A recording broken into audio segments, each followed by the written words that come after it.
Hello everyone, आज का हमारा टॉपिक रहेगा गुप्त वंश। गुप्त वंश से रिलेटेड संपूर्ण जानकारी, पूछे गए प्रश्न और आपसे आने वाली एग्जाम में जो आपसे पूछा जा सकता है वह।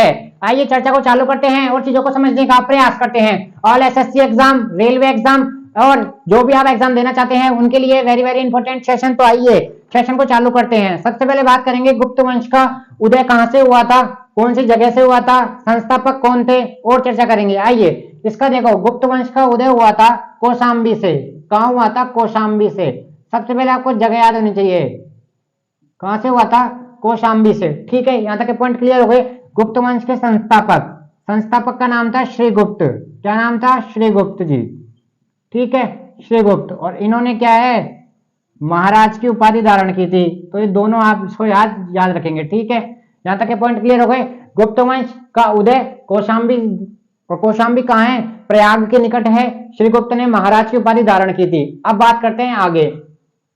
देखो, गुप्त वंश के लोग कौन से धर्म का पालन करते थे? यह वैष्णव धर्म का पालन करते थे। कौन से धर्म का पालन करते थे? वैष्णव धर्म का पालन करते थे। और भगवान विष्णु के क्या थे? भगवान विष्णु के उपासक थे। ठीक है, यहां तक के पॉइंट क्लियर हो गए। आपसे डायरेक्ट पूछता है वो गुप्त वंश के लोग किस भगवान की पूजा करते थे, तो आप विष्णु भगवान के उपासक थे। उनका धर्म वैष्णव धर्म। यहां तक के पॉइंट क्लियर हो गए। आइए देखो, विष्णु भगवान का वाहन क्या होता है? आप सभी जानते हैं, गरुड़। ठीक है, विष्णु भगवान का वाहन क्या होता है? गरुड़। तो यही गरुड़ गुप्त वंश का क्या था? राजकीय चिन्ह था। क्या था? राजकीय चिन्ह था। ठीक है, जहां तक आप ये पॉइंट याद रखेंगे सारे। अभी तक अपन ने क्या पढ़ा? गुप्त वंश। गुप्त वंश का उदय कहां से हुआ था? कौशाम्बी से हुआ था। कहां से हुआ था? कौशाम्बी से हुआ था। संस्थापक कौन है? श्रीगुप्त है। और श्रीगुप्त ने किसकी उपाधि धारण की थी? महाराज की उपाधि धारण की थी। तो आप यहां से इसको पॉइंट याद रखेंगे, संस्थापक हो गया। और कौन से धर्म का पालन करते थे? वैष्णव धर्म का पालन करते थे। किस भगवान को उपासक थे? भगवान विष्णु जी के उपासक थे। और विष्णु जी का वाहन क्या है? गरुड़ है। गरुड़ इनका क्या है? राजकीय चिन्ह है। ठीक है, यहां तक के सारे आपसे एमसीक्यू में पूछता है। आपको रटना बिल्कुल भी नहीं है, आपको रटना बिल्कुल भी नहीं है। ऐसी चीजों को याद करना है और चीजें तैयार करनी है, बिल्कुल भी चीजों को रटना नहीं है। ठीक है, यहां से अपन क्लियर हो चुका है। आइए अब बात करते हैं, अपन ने इससे पहले क्या पढ़ा था? अपन ने इससे पहले पढ़ा था इंडस वैली सिविलाइजेशन, पढ़ा था सिंधु घाटी सभ्यता। और मैंने आपको बताया था सिंधु घाटी सभ्यता में कोई भी मंदिर मिले थे या नहीं मिले थे? जल्दी बताइए, मंदिर के साक्ष्य मिले हैं नहीं मिले? आप कहोगे नहीं, सिंधु घाटी सभ्यता में कोई भी मंदिर नहीं था। तो सर्वप्रथम मंदिर का उल्लेख कहां पे मिलता है? गुप्त वंश में। कहां मिलता है? गुप्त वंश में। यहां से आप ये याद रखेंगे। तो देखो, अब यहां से 4 पॉइंट अपन लिखेंगे। पहला पॉइंट लिखिए, भारतीय इतिहास का स्वर्णकाल।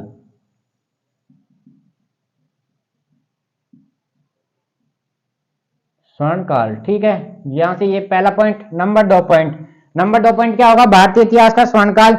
मंदिर बनाने की सर्वप्रथम कला गुप्त वंश में आई थी। भारत में मंदिर बनाने की सर्वप्रथम कला। ठीक है, यहां से आप ये सारे पॉइंट याद रखेंगे। अब आते हैं नंबर 3 पॉइंट, अजंता की गुफाएं।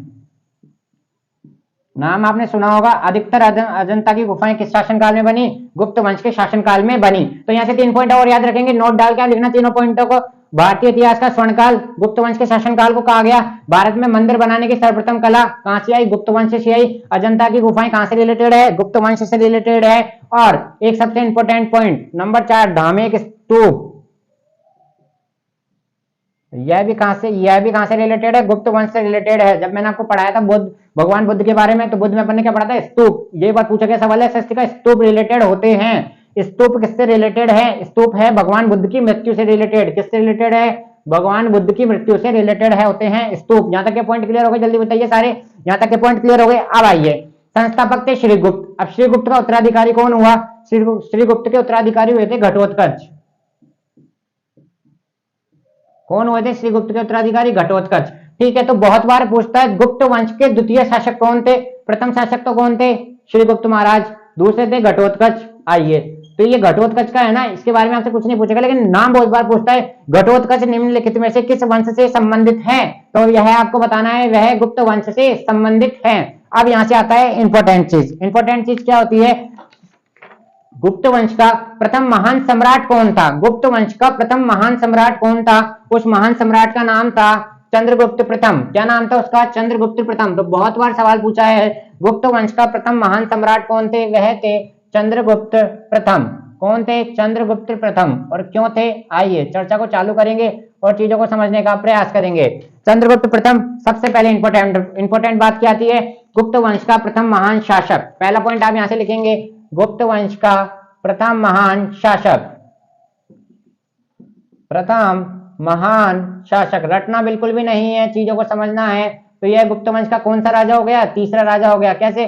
पहला अपन ने क्या पढ़ा? श्रीगुप्त, दूसरा घटोत्कच, तीसरा चंद्रगुप्त प्रथम। गुप्त वंश का प्रथम महान शासक चंद्रगुप्त प्रथम हुआ। आइए अब इसके बारे में चर्चा करते हैं। महाराजा धीराज की उपाधि किसने धारण की थी? महाराजा धीराज की उपाधि चंद्रगुप्त प्रथम ने धारण की थी। अब सबसे इंपॉर्टेंट क्या आता है? गुप्त संवत की शुरुआत। गुप्त संवत की शुरुआत बहुत बार पूछा गया सवाल है। और कब की थी? 319 ईस्वी में। किसने की थी? चंद्रगुप्त प्रथम ने की थी। तो वेरी वेरी इंपॉर्टेंट। अभी तक अपन ने क्या क्या पढ़ा? अभी तक अपन ने पढ़ा गुप्त वंश का प्रथम महान शासक कौन था? चंद्रगुप्त प्रथम था। महाराजा धीराज की उपाधि किसने धारण की? चंद्रगुप्त प्रथम ने धारण की। और आगे बात करिए अपन ने, गुप्त संवत की शुरुआत किसने की? गुप्त संवत की शुरुआत किसने की थी?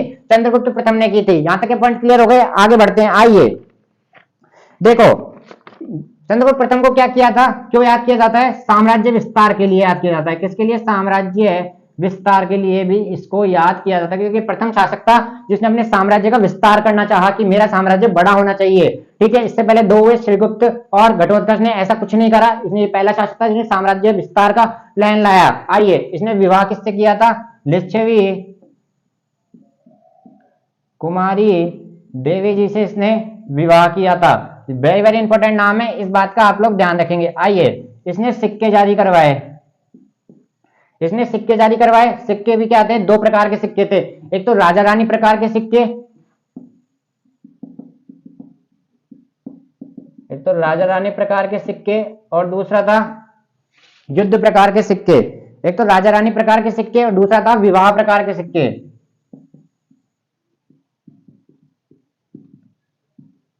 विवाह प्रकार के सिक्के। ठीक है, विवाह प्रकार के सिक्के और राजा रानी प्रकार के सिक्के। तो डायरेक्ट ऐसे सवाल पूछता है, राजा रानी प्रकार के सिक्के किस गुप्त वंश शासक द्वारा चालू करे गए? याद रखना, चंद्रगुप्त प्रथम द्वारा।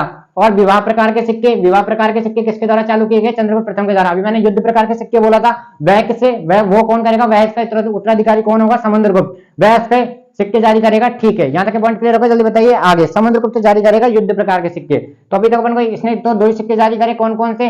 राजा रानी प्रकार के और विवाह प्रकार के सिक्के। ठीक है, आइए, और इसके गुप्त संवत की शुरुआत जरूर याद रखना, ईस्वी सहित याद रखना, 319 ईस्वी से। ठीक है, अब इसने शासन कब तक करा? 319 ईस्वी से लेकर 334 ईस्वी तक यह गुप्त वंश का शासक रहा। ठीक है, यहां तक कि आपसे सारे पॉइंट आपसे एमसीक्यू में पूछता है। देखो कैसे, गुप्त वंश का तृतीय शासक कौन सा था? चंद्रगुप्त प्रथम। गुप्त वंश का प्रथम महान सम्राट कौन सा है? चंद्रगुप्त प्रथम। महाराजा धीराज की उपाधि किसने धारण की? चंद्रगुप्त प्रथम ने।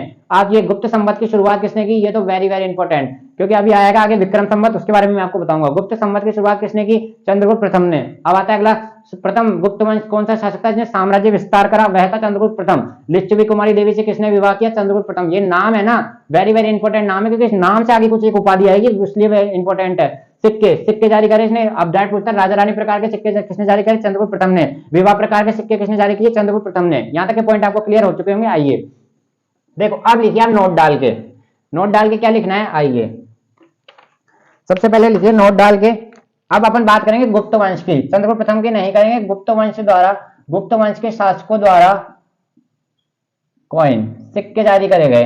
ठीक है, इन्होंने ये सिक्के जारी करते थे। अब आइए, सिक्के भी दो प्रकार के, कौन कौन से? एक तो गोल्ड का और एक सिल्वर का। ठीक है, अब इनके नाम इंपॉर्टेंट है। गोल्ड के सिक्कों को क्या कहा गया? गोल्ड के सिक्कों को क्या कहा गया? दिनार कहा गया। ठीक है, जो सिल्वर के सिक्के थे ना, उनको कहा गया रुपये। क्या? ठीक है, तो ये दिनार तो अपन को सबको याद रहता है कि सोने के सिक्कों को क्या कहा गया? गुप्त वंश शासकों द्वारा चलाए गए सोने के सिक्कों को क्या कहा जाता है? दिनार कहा जाता है। और जो उन्होंने चांदी के सिक्के चलाए उनको क्या कहा जाता है? रुपया कहा जाता है। तो आज का हमारा सेशन था। तो आज अपन ने क्या क्या पढ़ा? आज अपन ने पढ़ा, देखो आज अपन ने क्या क्या पढ़ा, यहां से इसको रफ करते हैं। आज अपन ने पढ़ा श्रीगुप्त के बारे में। ये कौन थे? गुप्त वंश के संस्थापक, सबसे पहले इनका नाम। फिर अपन ने पढ़ा घटोत्कच के बारे में, घटोत्कच द्वितीय शासक। फिर अपन ने क्या पढ़ा? चंद्रगुप्त प्रथम के बारे में। चंद्रगुप्त प्रथम, इसकी उपाधियां और जिसने सिक्के जारी किए थे, ये 3 अपराध अपने हो चुके हैं। कल अपन आगे पढ़ेंगे चंद्रगुप्त प्रथम का उत्तराधिकारी। उत्तराधिकारी कौन होगा, सबके बारे में संपूर्ण जानकारी आपके सामने लाएंगे, बिल्कुल आपको विद डिटेल। यहीं से आपके सवाल बनते हैं, तो ऐसे चैनल को प्यार देते रहिए। All SSC and railway exam अधिक से अधिक सेशन को शेयर करें। ठीक है, थैंक यू, धन्यवाद।